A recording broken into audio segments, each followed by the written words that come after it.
So for context, my ex-husband, 30M, and I, 29F, separated 6 years back, 6 months after our son was born.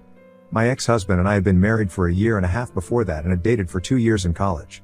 We went to different colleges, but we had a common friend, Dan, 30M, fake name, who was responsible for setting us up together. I thought my ex-husband was just perfect in every way, so I didn't think twice before marrying him and having a baby with him. Things were going well for us and we were ticking off things from our bucket list one after the other. We bought a house 1 month after our baby was born, and at the housewarming party, our friend Dan decided to get blackout drunk. He then pulled me aside and confessed that he'd fallen in love with me and even suggested that we elope. He said that he was willing to adopt my son as well if that's what it was going to take, but he wanted to be with me at any cost.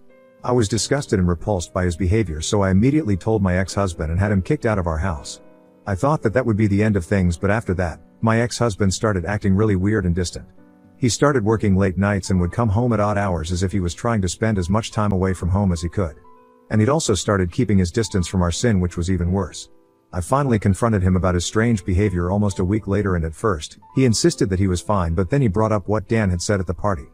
He told me that he was finding it hard to believe that Dan and I didn't have a thing in the past because of how close we used to be, and while it's true, Dan and I were really good friends back in college, but we had grown apart after graduation. I was very offended that he didn't believe me, and I think it was the pregnancy hormones, but I lashed out at him for even implying that I'd been lying to him about something as sensitive as this. We ended up getting into a huge fight over that, and he demanded that we get a paternity test done for the baby to make sure it was his.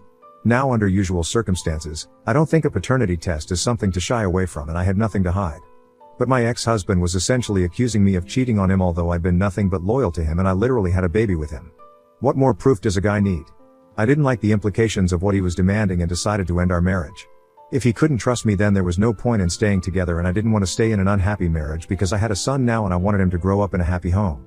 I didn't want to see my ex-husband at all, so I packed my stuff up that night itself and moved in with my mother. My dad had passed away from a lung disease 3 years before my baby was born, and my mother lived by herself, so I figured that she'd be glad for the company, too. And she really was happy to have me over, told me I was doing the right thing, and was overall really supportive of my decision after I'd told her what had happened. The next day, I filed for divorce and full custody of my son. My ex-husband didn't contest either and even terminated his parental rights. Within 6 months, the divorce was finalized, and that was that. I didn't hear from my ex-husband after that. I got $70,000 in the divorce settlement, which was just about enough for me to start a new life, a better one for me and my son. I resumed working a few weeks after my divorce had been finalized, since my maternity leave was over anyway, and I tried my very best to work as hard as I possibly could without compromising on my time with my son. It was difficult to balance both as a newly divorced single mom, and the guilt was insane, but I powered through it all somehow. I stayed at my mother's place for the first couple of months, but then got an apartment of my own and moved in because I wanted to be independent, and also because my mom was getting old and I didn't want to burden her by overstaying my welcome. She'd never tell me to leave herself, but I knew I had to get back on my feet somehow, so despite her protests, I still did move out and hired a full-time nanny to look after my son. That's how the first few years post my divorce worked out for me. Fast forward to 6 years later. I'm now living in a much bigger apartment and working in the same company in a higher position for a bigger paycheck, and I'm actually kind of proud of myself for achieving this, now that I say it out loud. My son has everything that he could ask for, and I'm very thankful that I can provide for him. I've moved on from my failed marriage and have even gone on a few dates and had a few flings in the past couple of years, but that's about it. I haven't had any serious relationships after my divorce, despite my mother's insistence that I find a new husband and get remarried. I'm just not interested in being a wife right now and only want to focus on being a mother. It's just me and my son now, and I assume that that's the way it will be until I find someone I like and feel ready to get married again. But a few days ago, our lives were interrupted by the sudden reappearance of my ex-husband. I haven't heard from him ever since we got divorced, as I'd mentioned earlier. A couple of friends had told me that he'd moved to Australia a few months after our divorce, and that was the last that I heard of him. So for him to suddenly turn up at my door was a huge surprise for me. I didn't even know how he'd found me, but after overcoming the initial shock, I told him that I wasn't willing to speak to him and he needed to leave. He said that he'd leave, but before that, he needed to apologize and explain his side of the story. I was hesitant to give him a chance, but I was also curious to know what he was here for, so I agreed to talk to him, but I wasn't going to do it at home, especially not when my son was around. And since it happened to be the weekend, I couldn't talk to him back then, so we arranged to meet at a nearby restaurant yesterday. Yesterday, he finally talked about what had happened all those years ago, and boy, am I in a situation right now. He obviously started by apologizing to me and told me that he'd made a huge mistake and said that my mother was actually the one who was responsible for our divorce. So apparently, after I'd told him about what Dan had said and he'd kicked him out, she had reached out to him a few hours after the party had ended and said a couple of things to him that I still can't wrap my head around. She was the one who told him that apparently Dan and I were a thing back in college, and she was sure of it. She'd also told him that she suspected that I'd already had an affair with him, but now that he seemed to be in love with me, I was scared of breaking things off and had to resort to throwing Dan under the bus to get rid of him. My mother was the one who had fed my ex-husband all the bullcrap about me and Dan and made him doubt my loyalty, which is just insane. And when I refused to agree to a paternity test, that just felt like an admission of guilt to him, and he hadn't been able to take that, which is why he left me. A few weeks ago, Dan had reached out to him on social media and sent him several screenshots of his chats with my mother leading up to the day of the housewarming party where it all went down. My mother had promised Dan that she'd clear the way for him soon enough, and she promised him that I wouldn't be married to my husband for much longer. In return, Dan had promised to pay my mother $30,000 to make it happen for him. It was horrifying for me to realize that these chats were actually real, because I knew that my mother would always sign her texts with an E, which was her first initial, so they had to be real. It was no surprise that Dan had offered to buy my mother's help because he was a trust fund baby and was used to having his way all the time, which is what he tried to pull off here as well, but failed because, as you guys know, I'm still not with Dan and haven't even spoken to him since the day he was thrown out of our party. I don't know if Dan chose to come out of the woodwork all of a sudden now, and neither does my ex-husband, but he's definitely turned my world upside down with this information. The more I thought about it, the more ridiculous it seemed, but it also added up. My mother had been uncharacteristically happy and way too supportive when I told her I was getting divorced, even though she'd always leaned towards having conservative views. She'd also tried to talk about how she felt bad for Dan and how that poor guy deserves another chance to make things right with me, but I'd always shut her down because I just genuinely didn't like Dan. He was fun in college, but he was an entitled man-child and definitely not my type. She'd also tried to set me up with a couple of her friends' sons after my divorce, and they'd all be the same corporate employees with a significant paycheck but barely any personality. I guess she wanted a rich husband for me, and my ex-husband was doing well at the time, but we were nowhere near qualifying as rich. Even the house that we'd bought was being paid for by my in-laws, myself, and my ex-husband. It took the four of us to buy a small house in a decent neighborhood, so we were comfortable, but we weren't wealthy, and my mother had always taught me that money matters the most, so I'm not surprised that she did what she did. I'm just surprised that she didn't hesitate to ruin her own daughter's relatively happy marriage and deprived her grandson of his father for 6 whole years just because she believed that I needed a rich husband. When my ex-husband showed me those screenshots and the chats between Dan and my mother, I almost fainted because of how shocked I was. After a while, I told my ex-husband that I'd talk to him later and exited the restaurant, then drove straight to my mother's house to confront her about what I just found out. I didn't beat around the bush and got straight to the point as soon as she opened the door. She tried to deny it at first, but I could see she was getting really flustered, and eventually, she broke down and confessed that she had indeed agreed to help Dan out all those years ago because she was in dire need of money at the time. She'd been a Psalm all her life, and after my dad passed away, she had nobody to rely on and was struggling with the bills.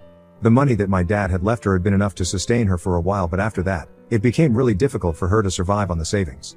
She said that she'd thought about asking me to lend her, but I'd just purchased a house and had a baby, and I'd complain a lot about how expensive everything was quite often, so she felt like she couldn't come to me for help either. She had been looking for jobs for a couple of months but had been turned down everywhere since she hadn't worked before. As a last resort, she agreed to help Dan, who had reached out to her a couple of weeks before the party. She'd intended to put in a good word for Dan after manipulating my husband to leave me, but Dan had jumped the gun, and after that drunken confession of love, she couldn't salvage the situation anymore. She'd tried to, but it just didn't work, and eventually both she and Dan gave up trying.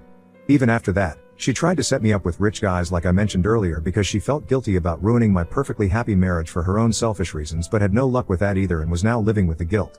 She said that she did plan to tell me the truth at some point, but didn't mean for me to find out this way, and even tried to convince me that she'd done this for my own good because Dan was well off and we never would have had to worry about money or work if I'd ended up with him. She said that she'd been looking out for me and requested me not to take this to heart, but I just couldn't believe that my own mother would do such a thing to me. I left, disgusted and horrified by what I knew now, and haven't been to see her since. I haven't responded to her calls and texts either because I just don't know what to say to her anymore. I've even told my ex-husband that I need some time to recover from everything that I've uncovered, and thankfully, he's sensible enough to respect that, but my mother just keeps sending text after text every single day. I don't have the heart to block her either because my emotions are all over the place right now. Yesterday, I received a text from my mother that has hit harder than the rest. She told me that no matter what she'd done in the past, she wanted me to know that she still wished nothing but the best for me, but also wanted me to understand that she was her own person and had to watch out for herself, too. She said that she did what she had to do to survive on her own and she did regret it, but it was done now. She didn't ask me for help because she knew I wouldn't be able to help her since my ex-husband and I didn't make enough money to cover all the expenses including hers. So what she did was out of sheer desperation.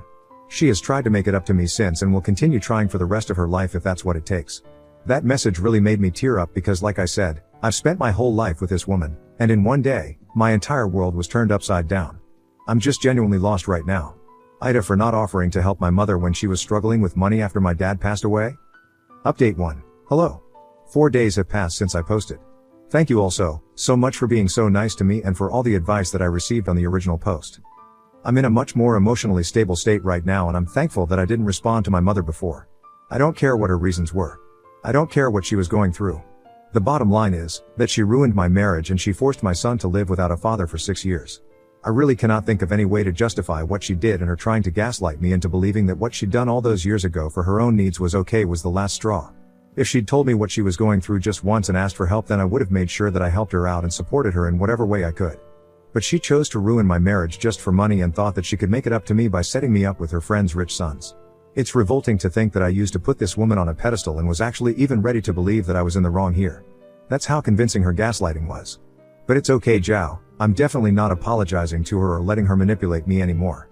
After I was promoted, I'd been the one taking care of her and she'd been living off of my money anyway, but that's all going to stop now. Once again, thanks to everyone here who took out time to reassure me that I was not the villain for not offering my mother help that I didn't even know she needed. And the ones who had been asking about why exactly Dan had chosen to speak up after so long. I spoke to a couple of my friends and found out that he was now a bitter alcoholic who'd been divorced twice in the past 6 years.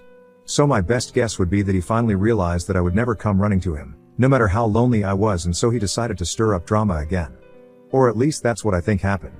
I'm not sure and I don't think it really matters why he did it. He did it and I still can't decide if the repercussions of that have been good or bad. A bit of both, I suppose. Update 2, so I finally blocked my mother on all platforms today. Everywhere. I've also told my assistant to discontinue my monthly payments to her. I feel like a huge load has been lifted off of my shoulders and I can finally breathe a little now. It's been a really crazy emotional week, but I've made it through. My only concern right now is how I'm going to explain to my son why we're not going to visit his grandmother on the weekends anymore. I'm hoping he just doesn't bring it up at all because it'll be really hard for me if he does. I myself haven't yet fully processed the magnitude of what I've had to go through and what I've had to do, but I'll come to terms with it someday. I just don't want to put my baby through it. He's already had to go through 6 years of his life without his dad, and now he's looking at the rest of his childhood without his beloved grandma. It can't be easy, but it just has to be done. I can never go back to having a normal and cordial relationship with my mother ever, and that's something I'm absolutely sure of. As a matter of fact, I didn't even read the last couple of messages that she sent to me before I blocked her because I knew that at this point, there was nothing she could say to make me stay. I'm done, and I'm done for good. I wish my mother had loved me half as much as I loved her, and then maybe we wouldn't have been in this awful situation today, but she chose to do this to herself. She kept this huge secret from me for years and then tried to gaslight me into believing that I was somehow at fault. It's just infuriating, and every time I think about it, I just find my heart breaking into 1,000 pieces over and over again. I feel betrayed and hurt and angry about what she did, but it's impossible to change the past, so I have no other option than to move on. And that's what I'm choosing to do now. I'm choosing to let go of my mother and all my resentment so that I don't have to carry it around with me for the rest of my life. I've also started looking into therapists near me because I strongly feel like that would do me a world of good right now, and I'm in desperate need of it because, at this stage of my career and life, I cannot afford to break down or let myself spiral into depression. So I have to prevent that, and therapy is the best way for that, I've heard. Update 3. Okay, some of you guys have been asking about what I was going to do regarding the situation with my ex-husband, and I realized I'd completely forgotten to mention it. So that was my bad. Anyway, as for my ex-husband, I did get back to him and we discussed what we wanted to do next now that the truth was out there. Getting back together was obviously out of the question because I'm not interested in rekindling any relationship with him. My mother's interference aside, he still abandoned me, doubted me, and picked an unnecessary fight with me, which eventually led to our divorce. He admitted that he'd been an idiot, but that doesn't really change anything for me, and I, personally, don't want any equation with him. However, he practically begged me to let him have a shot at being a dad because he did regret not being part of his son's life for such a long time. He seemed sincere about what he was saying, and I wanted him to have the second chance that I never received from him. It wasn't because I was suddenly feeling very kind, but mostly for the sake of my son, who often asks about his father, and I have to disappoint him with my response every single time. Now that he finally has a shot at having a father, I feel like both of them deserve a chance to have a real father-son relationship. Obviously, there are restrictions that I've set and rules that my ex has to follow. He can't just reappear out of nowhere and expect me to let him take over dad duties without testing the waters first. So for now, he's only allowed to meet my son once a week and for a couple of hours only. Even those limited interactions have to be supervised, and he cannot take my son out without me. They've had 2 visits so far and things seem to be going well. Surprisingly, my ex does get along well with my son, and within such a short time they've built a good relationship. My son currently isn't aware of who this man is exactly, and all he knows is that he's fun to be around, but we'll phase him into the whole father thing slowly if things go well. My ex has said that he'll move back here when and if I agree to co-parent our son and let him have joint custody of him or at least visitation rights. I've told him not to get ahead of himself, but truth be told, it's nice to see them bond and I'm thrilled for my son. I hope things go just as well for them in the future too.